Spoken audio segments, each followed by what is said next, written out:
Hello to all students. Pheretima posthuma का nervous system और reproductive system due था जो इस वीडियो में हम देखेंगे, कंप्लीट करेंगे। Nervous system of Pheretima posthuma is well developed and concentrated, consist of 3 parts. 3 part में डिवाइडेड होता है।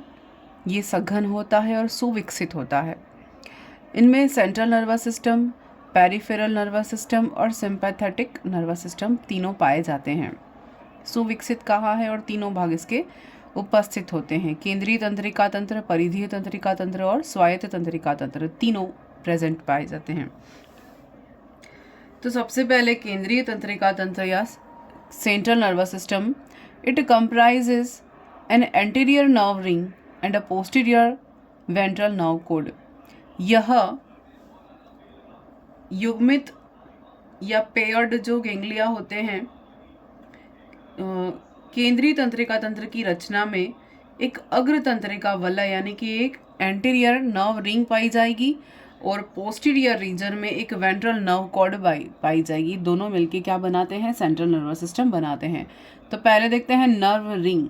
Nerve ring comprises paired cerebral ganglia, circumpharyngeal connectives and subpharyngeal ganglia. तो ये जो बन रहा है नर्व रिंग, ये एक पेयर्ड सेरेब्रल गेंगलिया और सर्क्यूमफेरेंजियल कनेक्टिव्स और सबफेरेंजियल गेंगलिया द्वारा इसका स्ट्रक्चर बनता है, इसकी रचना होती है किसकी? नर्व रिंग की। तीनों मिलके नर्व रिंग बनाते हैं। कौन? Paired cerebral ganglia, circumpharyngeal connectives और सबफेरेंजियल गेंगलिया। ये तीनों मिलके क्या बना रहे हैं? नर्व रिंग बना रहे हैं। दूसरा है ventral nerve cord. Ventral nerve cord arising from subpharyngeal ganglia. अधर नर्व जो है वो कहाँ से विकसित हो रही है या कहाँ से अराइज होगी?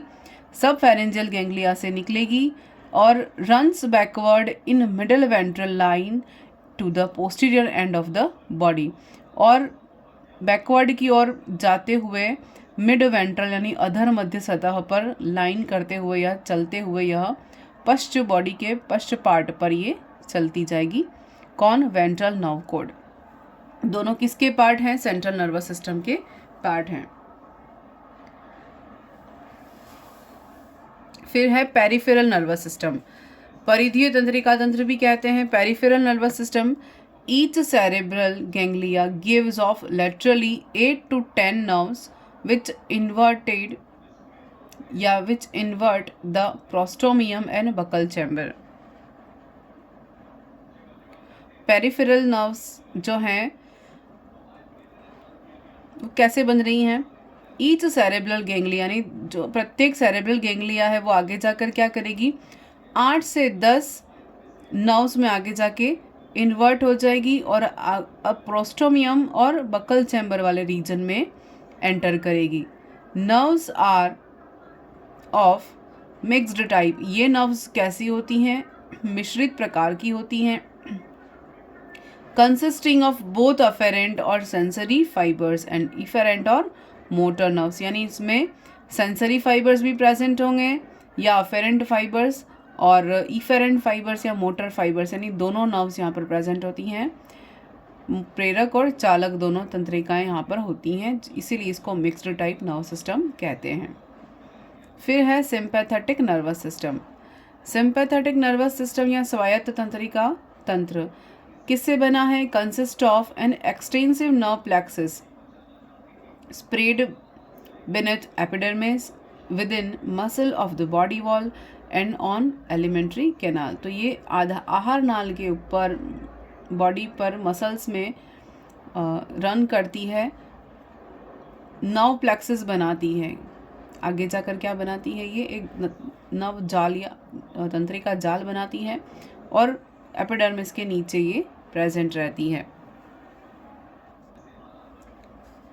सिंपैथेटिक जो है इसे अनुकंपी कहते हैं। सॉरी, मैंने गलती से स्वायत्त कह दिया था। अनुकंपी तंत्रिका तंत्र ये जो विकसित प्रकार का होता है और तंत्रिका जालिका यानी नर्व प्लेक्सिस का बना होता है, एपिडर्मिस के नीचे फैला हुआ होता है। बॉडी की जो मसल्स हैं उनके अंदर और एलिमेंट्री कैनाल तक ये फैला रहता है। उसके बाद हम देखते हैं, तो ज़्यादा डिटेल में नहीं रखा है मैंने नर्वस सिस्टम, कि इतना इनफ है। अब अगर इसके सेंसरी ऑर्गन्स के बारे में देखते हैं, तो सेंसरी ऑर्गन्स कितने होते हैं, इनमें रिसेप्टर्स ऑर्गन्स कहे जाते हैं।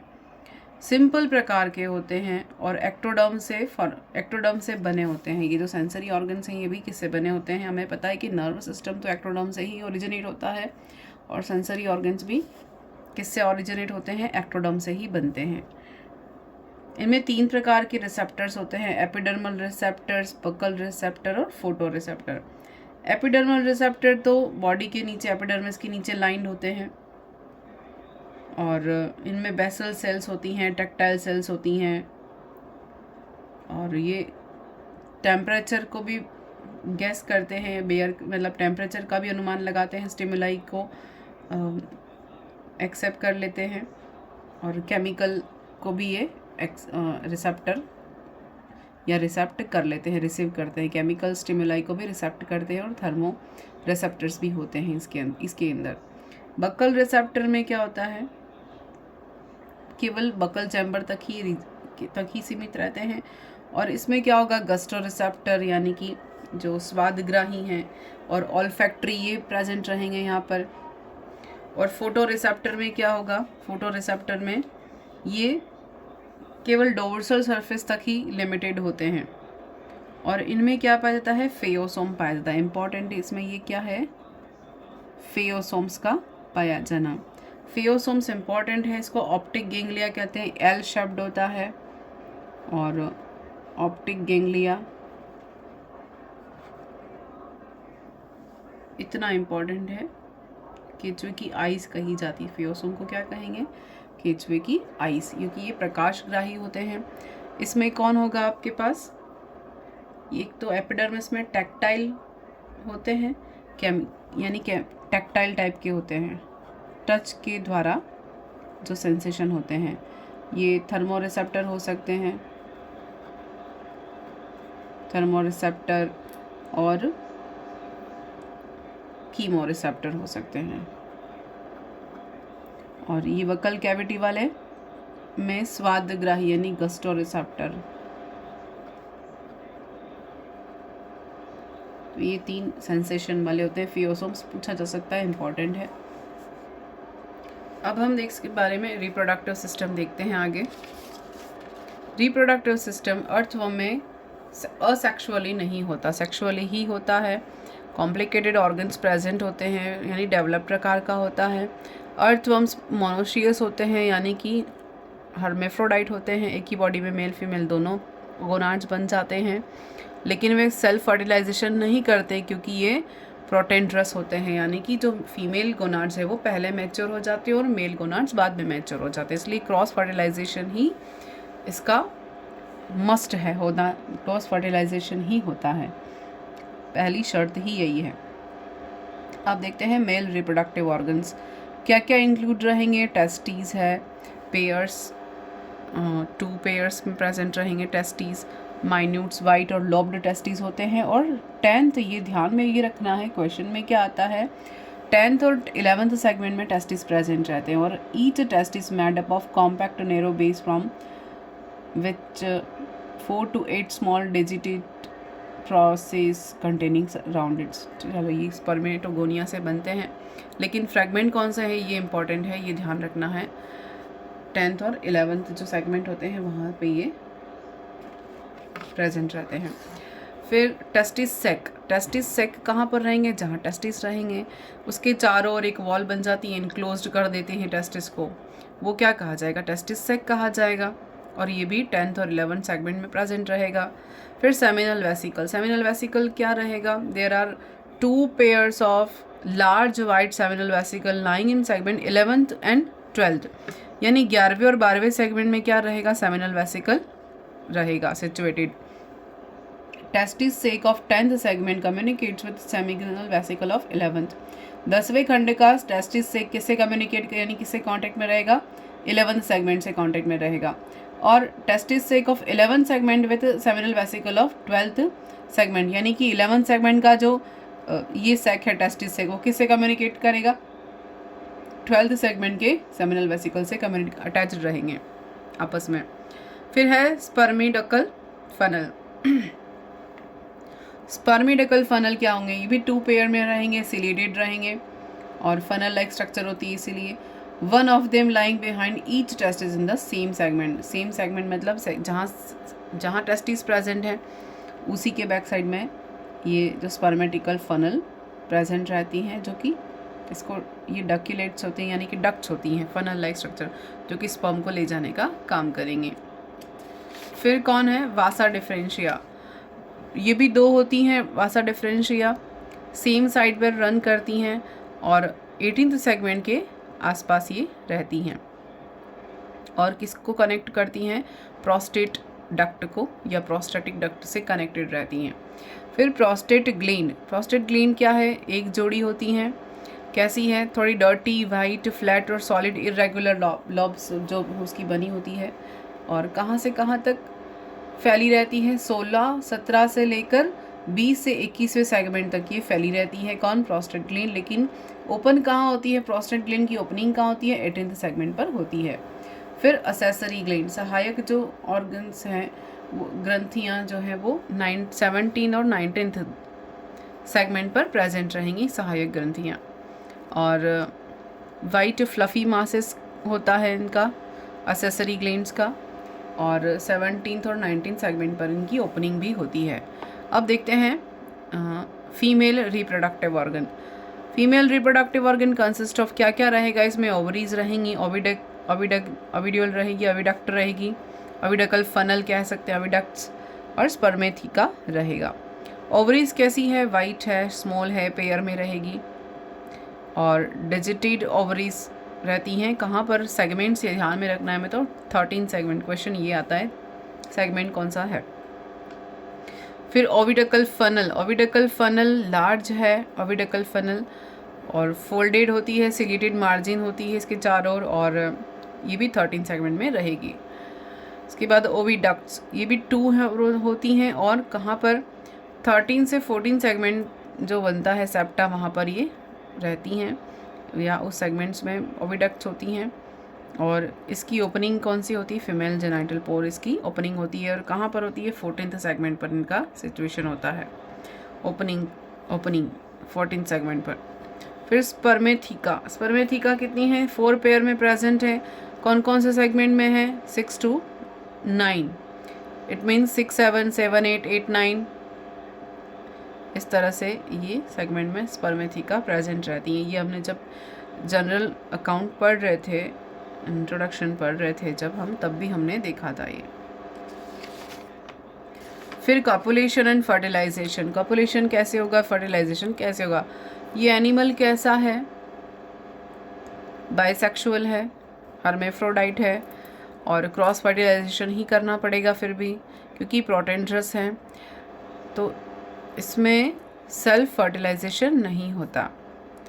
फिर during copulation 2 worms apply to each other by their ventral surface head pointed in opposite direction. यानी पहले भी मैंने बताया था कि ये एनिमल ऑपोजिट डायरेक्शन में रहते हैं, यानी एक का हेड यहाँ है तो दूसरे का हेड तो है ही नहीं, लेकिन एंटीरियर एंड और पोस्टीरियर एंड इस तरह से सिचुएटेड रहते हैं। तो ये यहाँ पर इस तरह से सिचुएटेड रहेंगे, और स्पर्मेथिका आपस में एक दूसरे से एंटर, जो जेनाइटल ओपनिंग है वो स्पर्मेथिका के सामने सिचुएटेड रहेगी।